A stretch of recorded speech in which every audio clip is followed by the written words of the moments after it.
Öksürük, özellikle kış aylarında birçok kişinin yaşadığı rahatsız edici bir durumdur.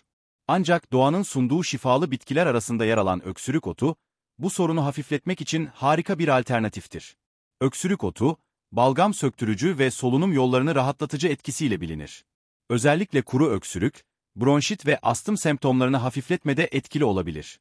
İçeriğinde bulunan mukolitik ve antienflamatuar bileşenler, solunum yollarındaki iltihabı azaltmaya ve nefes almayı kolaylaştırmaya yardımcı olur.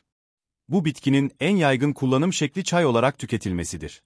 Bir tatlı kaşığı kurutulmuş öksürük otunu sıcak suya ekleyerek demlendikten sonra tüketebilirsiniz. Ayrıca, buhar banyosu yaparak solunum yollarınızı açabilir veya doğal bir öksürük şurubu olarak bal ile karıştırabilirsiniz. Ancak dikkat edilmesi gereken bazı noktalar vardır. Uzun süreli kullanımı önerilmez ve hamileler ile emziren anneler doktora danışmadan tüketmemelidir.